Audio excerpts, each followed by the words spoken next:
Hola, buenos días una vez más. Qué gusto saber que estás allí acompañando a tu servidor una vez más en este tránsito por la palabra del Señor y en esta nueva mañana en una nueva reflexión bíblica. Gracias por tu grata compañía. Vamos entonces sin pérdida de tiempo a lo que el Señor nos quiere compartir este día, que se encuentra en la carta del apóstol Pablo a los Romanos, capítulo 7, que ya está en pantalla, versos 1 al 6. Y voy a dar lectura según la Nueva Traducción Viviente, que dice así: Ahora bien, amados hermanos, ustedes que conocen la ley, ¿no saben que la ley se aplica solo mientras una persona está viva? Por ejemplo, cuando una mujer se casa, la ley la une a su marido mientras él viva, pero si él muere, las leyes del matrimonio ya no se aplican a ella.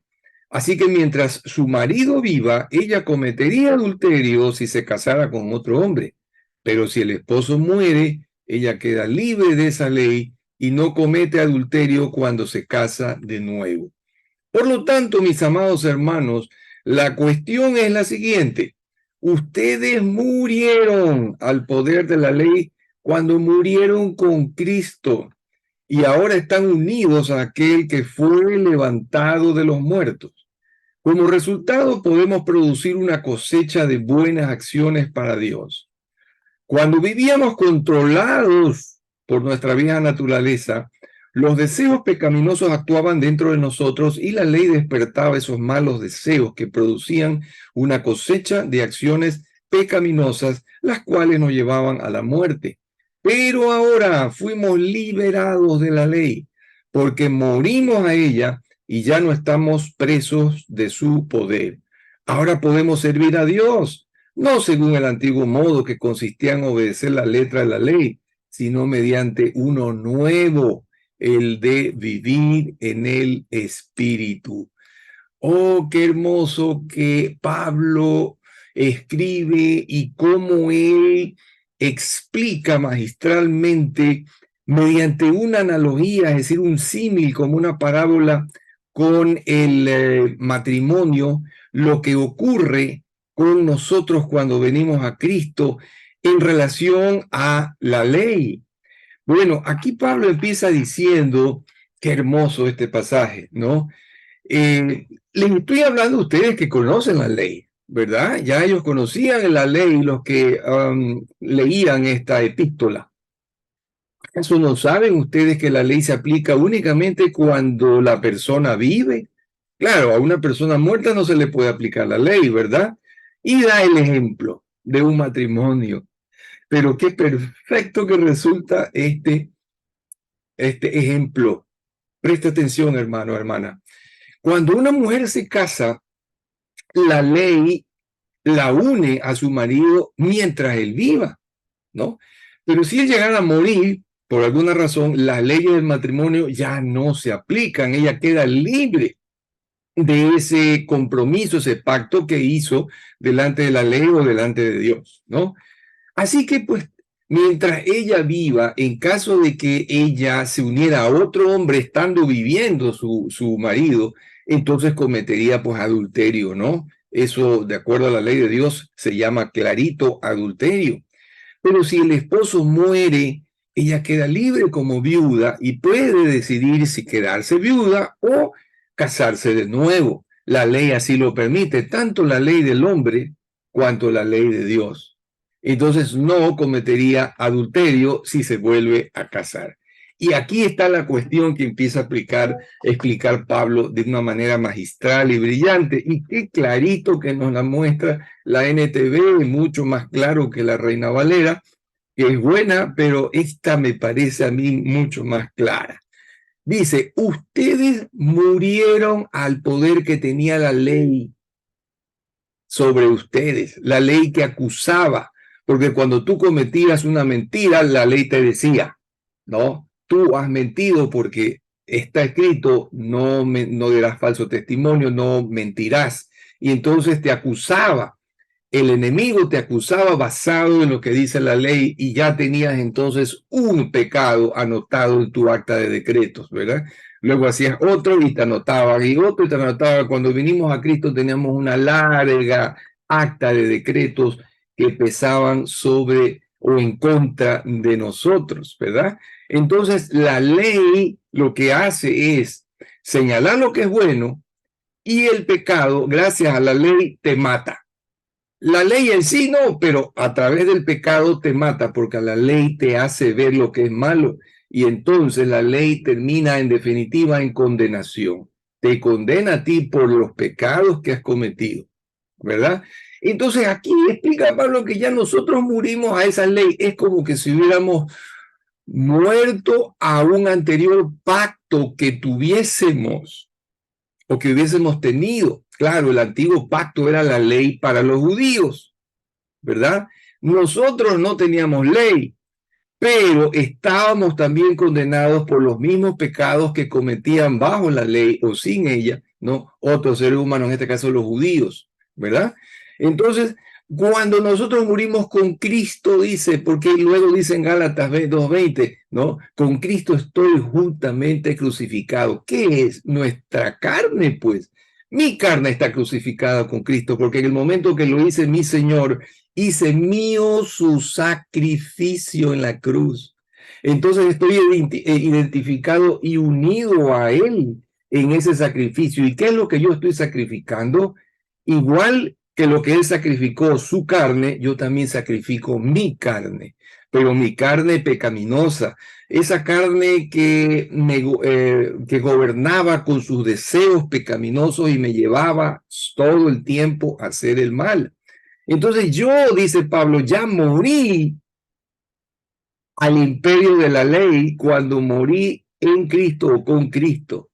Y ahora, más bien, como que si ya estuviera viudo, me uní en una nueva relación, pero esa nueva relación fue con aquel que me redimió, aquel que fue levantado a los muertos, dice Pablo, es decir, con el que resucitó, con Jesucristo, mi Salvador, mi Señor. Y como consecuencia o resultado de esto, entonces vamos a poder, ya no en la carne, sino en el Espíritu que mora en nosotros, producir una cosecha de buenas acciones, de buenas obras para Dios. Primero tuve que nacer de nuevo. Mis pecados tuvieron que ser perdonados. Tuve que haber muerto con mi carne junto con Cristo para el pecado. Y entonces ahora sí puedo producir verdaderas acciones o actos u obras buenas que glorifiquen a Dios y que le agraden a Él. Gloria a Dios por eso.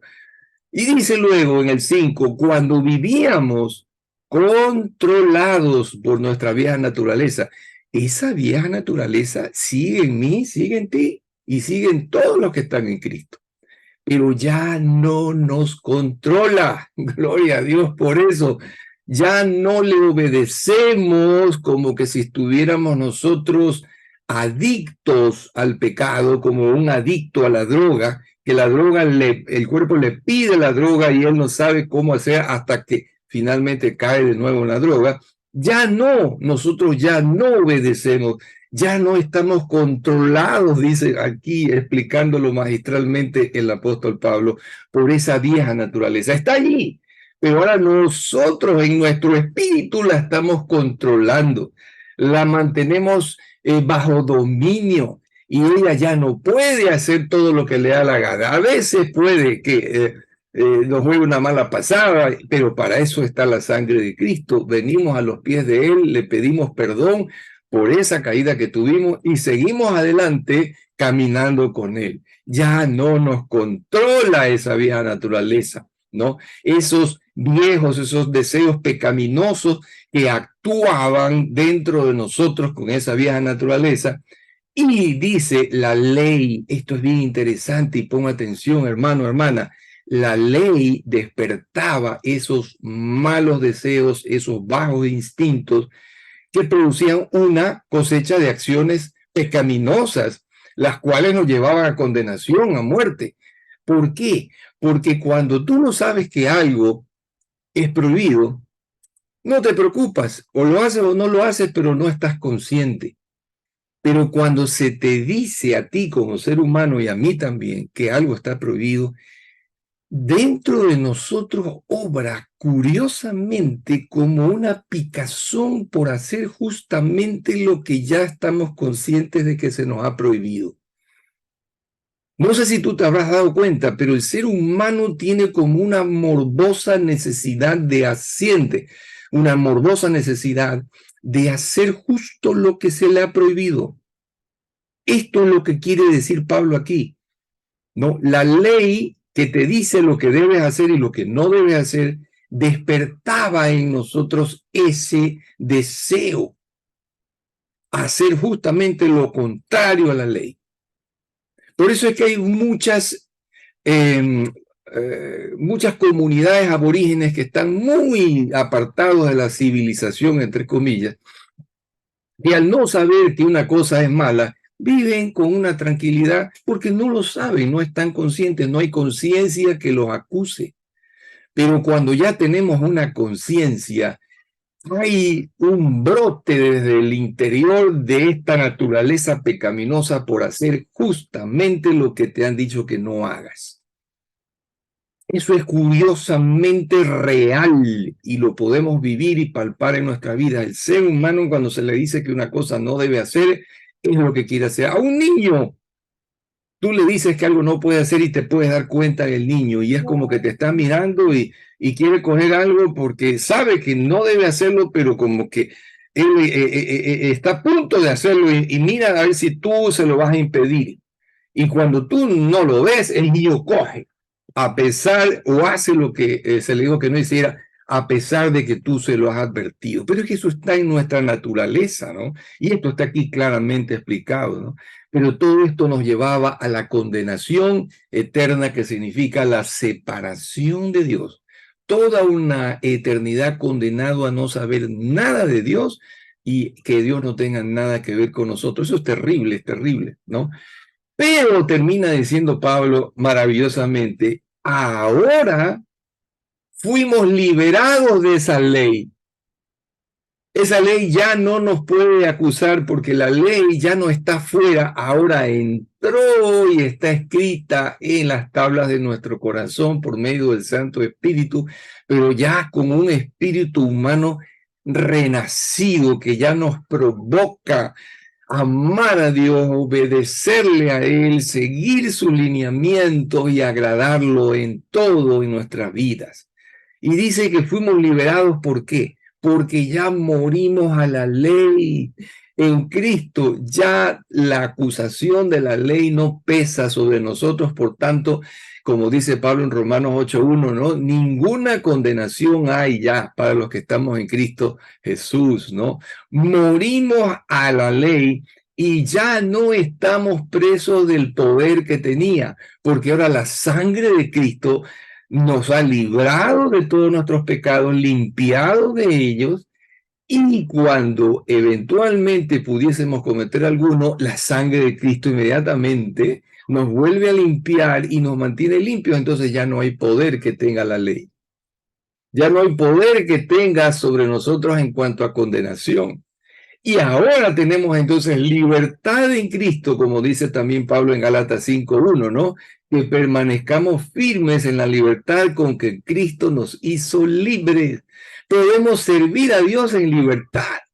Ya no según en el antiguo modo, el antiguo pacto que consistía en obedecer la letra de la ley, ya no voluntariamente, con nuestras fuerzas, y el ser humano se esforzaba y no podía cumplir con los 613 mandamientos que tenía la ley, y fracasaba, sino más bien ahora estamos mediante un nuevo pacto, una nueva manera de hacer las cosas, una nueva forma de vivir, que es la de vivir en el Espíritu. Donde está el Espíritu del Señor, ahí hay libertad, dice la palabra. Entonces ya somos libres para servirle a Él, no con una conciencia que nos acuse por causa del pecado, incitado por la ley, sino más bien por la gracia perdonadora de Jesucristo, que nos perdonó el momento en que vinimos a Él y nos perdonará cada vez que pudiésemos cometer uno que otro pecado por allí, por causa de un resbalón de nuestra carne, una mala pasada que nos haga nuestra carne. Bendito sea Dios que esto se lo pone con una claridad tan meridiana que hasta el más sencillo puede entenderlo. Y bendito sea Dios que su palabra es la que aporta con luz para nuestro espíritu, de manera que ya no hay ningún velo y podemos ver las cosas de una manera diáfana, de una manera nítida y limpia. Demos gracias al Señor. Padre, estamos contigo agradecidos por la maravillosa enseñanza que tu palabra nos ha traído a través de tu Santo Espíritu en esta mañana. Gracias por esa libertad con que nos hiciste libres en Cristo Jesús. Gracias porque el poder de la ley que nos condenaba ya no opera sobre nosotros. Ahora estamos bajo la gracia, no bajo la ley. Y en la gracia tenemos libertad en Cristo Jesús para poderte servir en amor. Y eso traerá siempre buenas obras desde nuestro corazón, porque ya dijo Jesús que desde allí fluirán ríos de agua viva.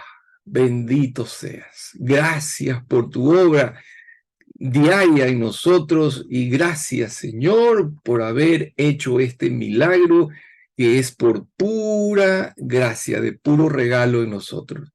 Te entregamos nuestras vidas el día de hoy y donde quiera que vayamos, Señor, guárdanos, cuídanos de todo mal y a nuestras familias con nosotros. Señor, ayúdanos a trabajar en excelencia como para ti y ser eficaces en conseguir ese alimento, ese pan de cada día que tú nos das y que lo queremos llevar a nuestras mesas. Amado Padre, permítenos brillar con la luz de Cristo de manera que otros puedan ver a tu Hijo unigénito en nosotros, reflejado. Y Señor, que nosotros podamos siempre ser útiles para conseguir almas para el reino, porque el retorno de tu Hijo amado Jesucristo está muy cercano. Estamos ya en los postreros días. Bendito sea tu nombre, haznos crecer en ti, manténnos siempre en el gozo del Espíritu y caminando en justicia y en paz, porque esto es el Evangelio de Jesucristo. En él oramos y te agradecemos. Amén, amén y amén. Que el Señor te guarde, te bendiga y por donde quiera que vayas, su espíritu esté en ti. Nunca te olvides que Él te ama y tu servidor también. Hasta una próxima. Chao.